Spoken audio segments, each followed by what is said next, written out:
হ্যাঁ, good morning madam. আপনার বাচ্চা তো 2 বছর আমাদের স্কুলে পড়লো, তো এখন একটা নতুন স্কুলে যাচ্ছে। আপনার কেমন লাগলো আমাদের স্কুলটা? আমি ডক্টর শ্যামশ্রী পাল, আর আমার বাচ্চার অল্পপ্রভু ঘোষ এইখানে প্লে গ্রুপ থেকে পড়ছে। 2 বছরের এলকেজি অবধি, এল নার্সারি অবধি পড়লো। তো এখানকার ফার্স্টেই বলি, যেটা বাচ্চাদের দরকার এনভায়রনমেন্ট, খেলার পরিবেশ বা খেলার মধ্যে ওদের পড়াশোনা শেখানো, সেটা খুবই আমি খুব স্যাটিসফাইড। আর সব থেকে স্যাটিসফাইড আমি এখানে ভর্তি করার আগেও নিজে একটু পড়াতে বসাতাম, করতাম। নিজে একা পড়াতে বসানোর সময় ওকে যেটা শেখাতে পেরেছি, যতটা আমার সময় লেগেছে, কিন্তু এইখানে আসার পর থেকে সেটা আমার খুব কম টাইমে ওকে শেখাতে পেরেছি।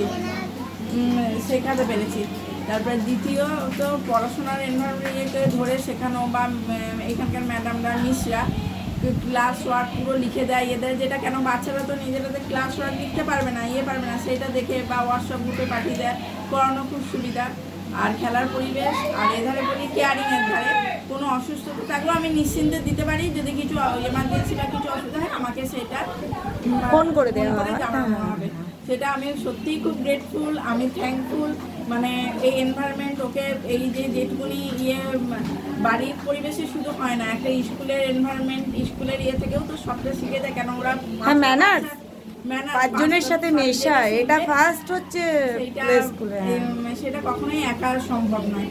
মানে এইখানকার কেয়ারিং, এখানকার বিহেভিয়ার, শুধু গার্জেনদের সাথেও বিহেভিয়ার, সবটা আমি মানে 100 মার্কস দিতে বলে 100 থেকে 200%। আমি থ্যাংক ইউ, অনেক অনেক আপনাকেও ধন্যবাদ। হ্যাঁ, আপনারা এইভাবেই আমাদের পাশে থাকবেন, সাথে থাকবেন, এই আশাই করছি।